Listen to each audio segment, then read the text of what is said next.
예, 그럼 다음 발표자는 저기 멀리 캐나다 헬리팩스에서 오셨습니다. 크리스 브루크 캐나다 노바스코사 해양기술위원회 사업 운영 매니저를 소개해드리겠습니다. 먼저 발표하실 내용은 헬리팩스 캐나다 해양도시고 아마 그 내용을 제가 먼저 살펴보니까 정말 저희 그 부산이 앞으로 미래 해양 신산업을 위해 발전해갈 해양과학기술 분야에 대해서 그리고 현재 동삼혁신지구에 있는 여러 공공 해양기관과 관련된 내용이 많아서 아마 많은 도움이 될 것으로 생각됩니다. 큰 박수로 부탁드리겠습니다.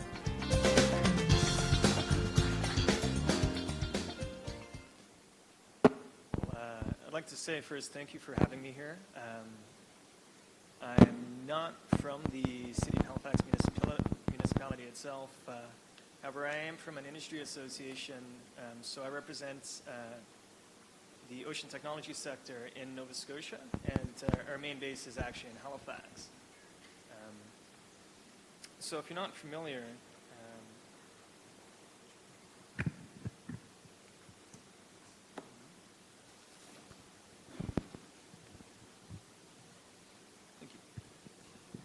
so Halifax is in Atlantic Canada, so we're the largest metropolitan area in Atlantic Canada, and we're kind of a hub in a lot of ways. So we have an international airport, we have a number of port facilities, and we have a railway network. So we're a bit of a hub for people looking to do business into Atlantic Canada. As well, we're the home to a number of research facilities, development facilities for ocean technologies, and I'll go into those a bit more later in my presentation. And that'll be kind of a focus for me where I'm speaking more from the industry side, so then specific urban planning or development. So I do have a video myself. Hopefully this works.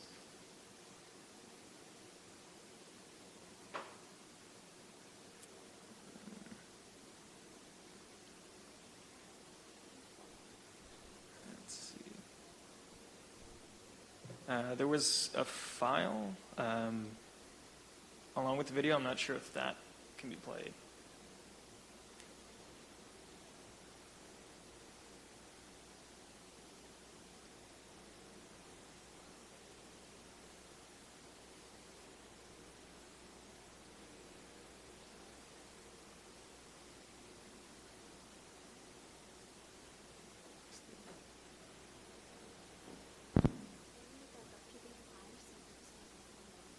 I do have it on this tab. Yeah, that's fine. So I can't play the video right now, but that's okay. Move on.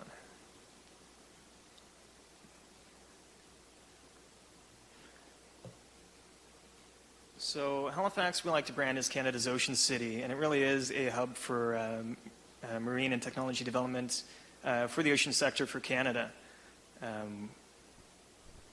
Like as I mentioned, we have a rather large number of port facilities. We're a center for traffic coming into the Atlantic area, and we distribute, throughout Canada on rail systems through air. There are also ports in Montreal and Vancouver, which are the other kind of larger ports. However, we're certainly developing our ports and port technologies, and the sustainment of shipping practices is very important for our port facilities, and as well as the monitoring of the environment for the traffic going in and out.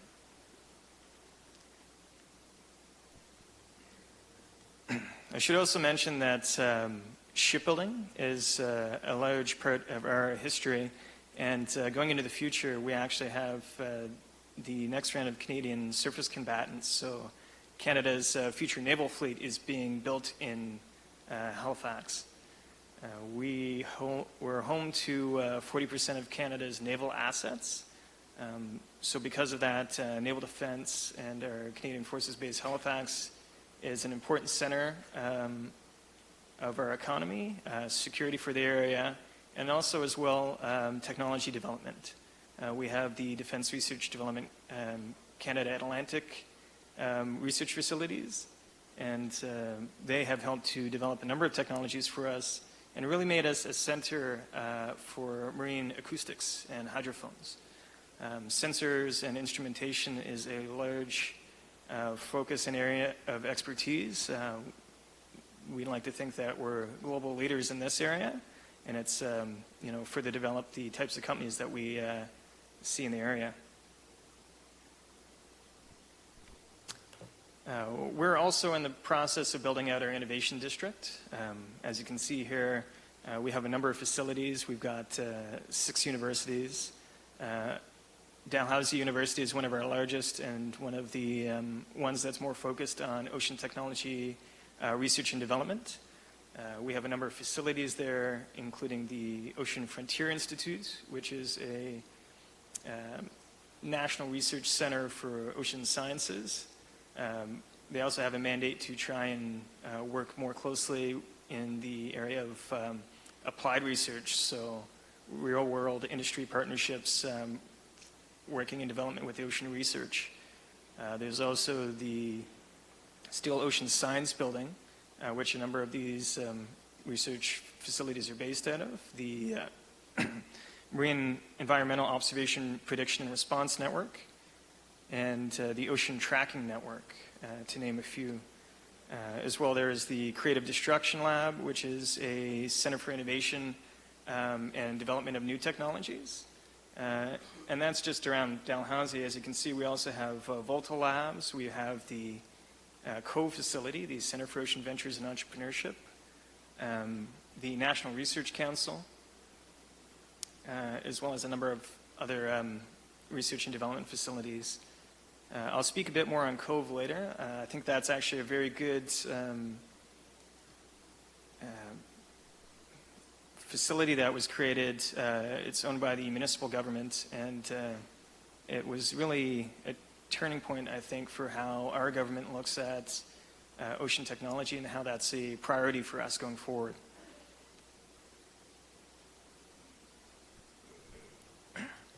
So I've said ocean technology a few times, and I just want to get a bit of a clarification on that we see ocean technology as a horizontal sector, which is comprised of a number of vertical sectors, as you can see here. These are some of our focuses for our industry as we go forward.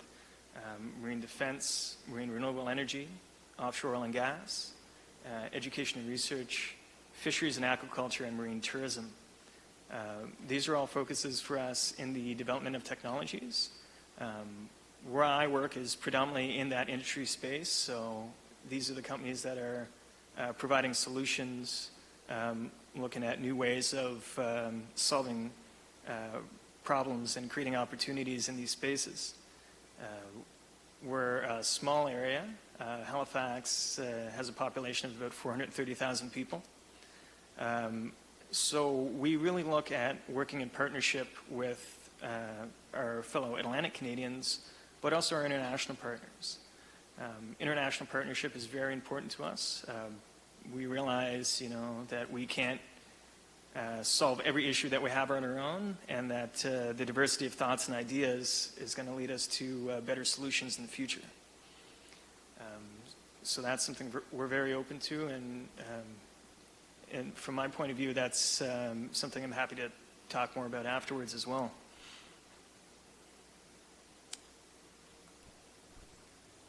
As mentioned, these are a number of our kind of stronger technology fields where we kind of lead the way, and we have a focus in specific R&D and industry development. Acoustic sensors and instrumentation, that kind of goes back to a history we had of being the anti-submarine warfare center of excellence for North America, going back into the past. From that, we have developed a very strong core of acoustic hydrophones and sensors, the software to process that information, and as I said, we're kind of a global leader in that area, and we have a large concentration of companies that are creating solutions and technologies, manufacturing hydrophones and sensor suites. through the sensors and instrumentation, you always need a platform to go forward and use them on. So unmanned surface vehicles and underwater vehicles is also very important to us. Something we're working on, we see more companies developing, is the unmanned vehicles, the sensor packages that go on them, and the solutions that come from that. Naval architecture, as I mentioned, with the shipbuilding project. So Irving Shipbuilding is the shipbuilding facilitator for the naval defense contracts that we have going forward. It's about a $60 billion Canadian program that's going to be going on for the next 25 years or so.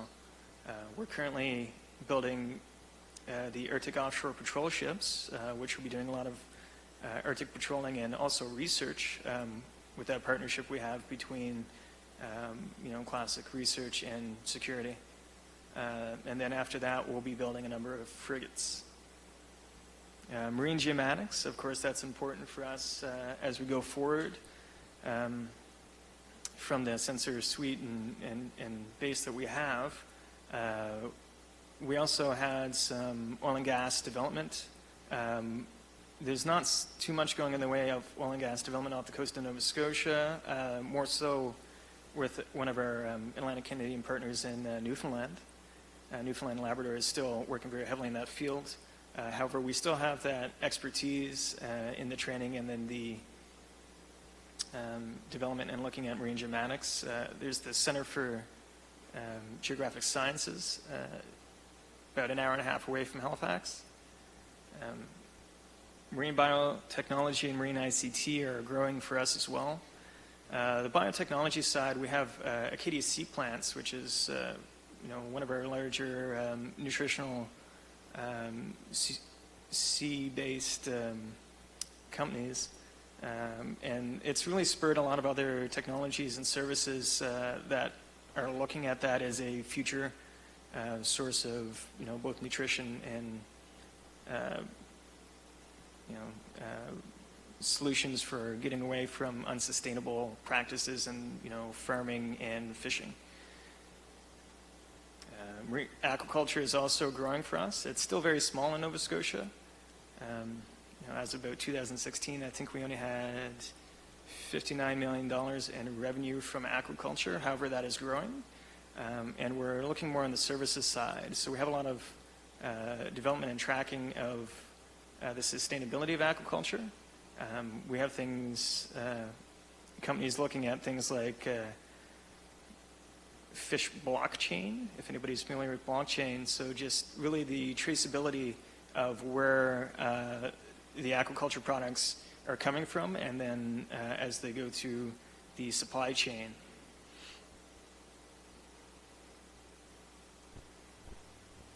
As mentioned, the Cove facility is in Dartmouth, Nova Scotia, which is just across the harbor and still part of the Halifax municipality. This is something that was developed, it's been about 2 years now. It's in the former Coast Guard base, and it is owned now by the province of Nova Scotia. The land and space itself is owned by Develop Nova Scotia, which is a municipal crown corporation, and Cove, the Center for Ocean Ventures and Entrepreneurship, are the operators of the facility. The facility is really a center for collaboration between industry, startup businesses, governments, research organizations, and it's being used as a bit of a test bed and collaboration area for all of these players to come together. There's about 58 businesses currently at Cove, and that's everything from startup companies with 2 to 3 people that are, developing and prototyping their product to larger companies that are looking at having really an idea of what the future technology development is going to be from these small companies that are growing. There's 8 acres of wharf space. They have access to the seabed as well, so it's being used as a test facility for companies that are looking to test and prototype the technologies that they have, new products. There's also a machine shop and access to probably some of the best expertise of oceans engineers and technologists in the world. It's also open to collaboration as a facility, so they have a number of MOUs with other similar technology hubs, and they're open to more of these, and there's space for joint research and development projects between these facilities, as well as any companies that are looking to get a bit of a foothold in Halifax. There's office and desk space as well, and a number of companies have taken advantage of that so far.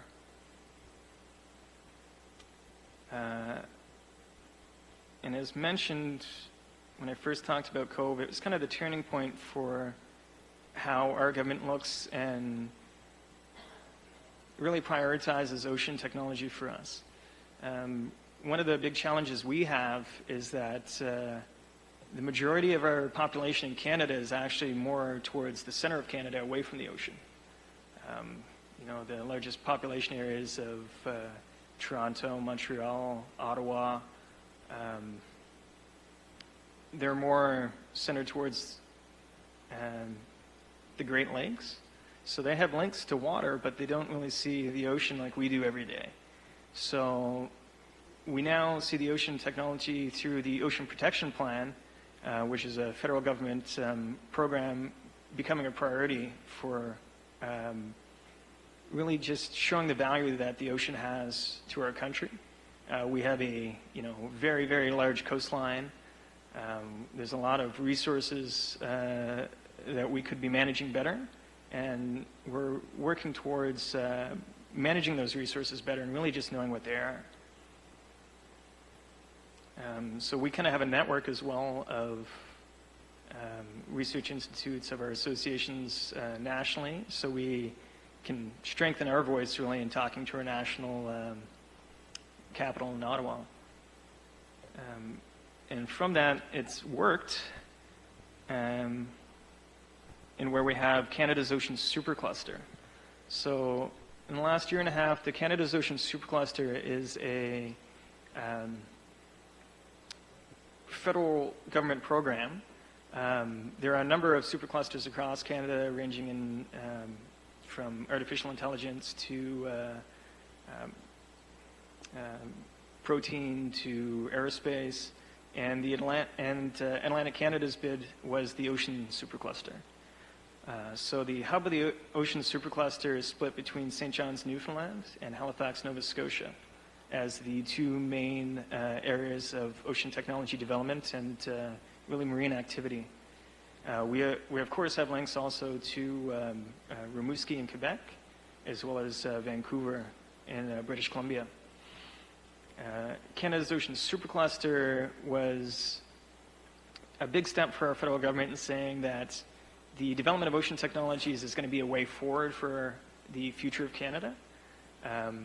It's meant as a way to create more opportunities for ocean technology companies to develop new products, foster innovation, and it's a link between the large investors in the space, which are in your oil and gas sector, in your fisheries sector, in your marine energy sector, to put forward the projects that they'd like to see developed into the future and get solutions from Canadian technology partners.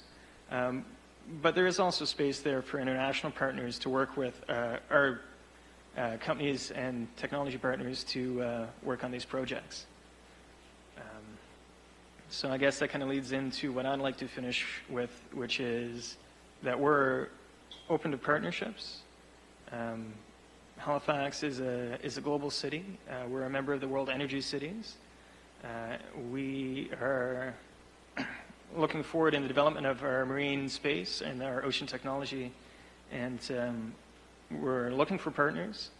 The companies that I represent, 85% of their revenues are from exports, but they also spend a very large amount in research and development, and they work with facilities all around the world, and we want to expand that network. I know we kind of talked last night in the keynote about globalization. However, at least in our sector, I don't think it's slowing down in fostering those partnerships and networks that we have between cities and really between companies and technology partners. So that's all for me. Thank you very much for having me. Sorry I couldn't show my video, but if anybody wants to check it out, it's on YouTube as Canada's Ocean City it's the innovation video. And if anybody has any questions, I'm happy to answer them.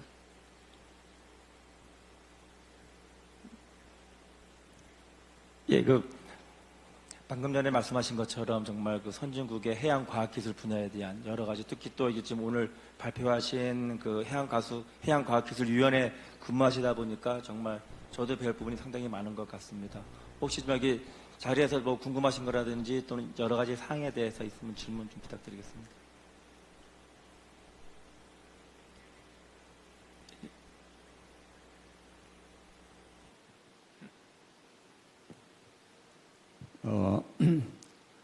저는 행정학 박사 우주호입니다.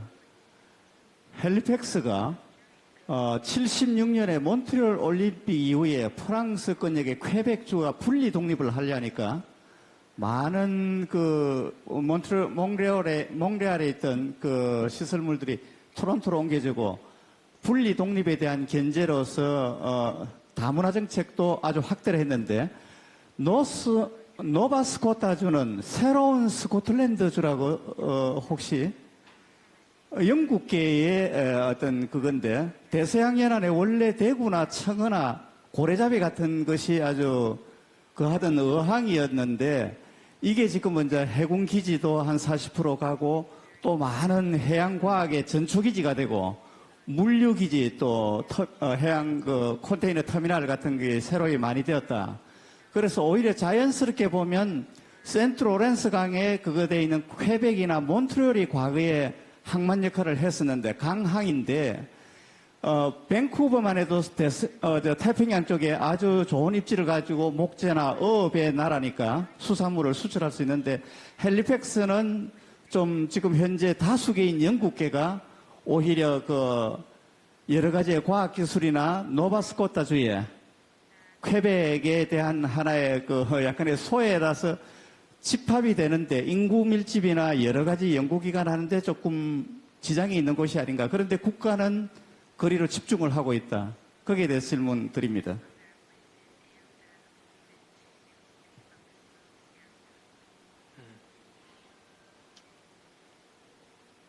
So the focus in our area is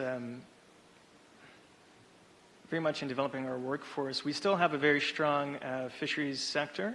The largest export in Nova Scotia is still lobster. However, as we go forward, we're seeing more technological exports. It's probably one of our fastest growing exports that we have, and it's a resource that I think Canada has recognized that at least from an Atlantic Canada perspective, it's the area in which we can be the best in the country.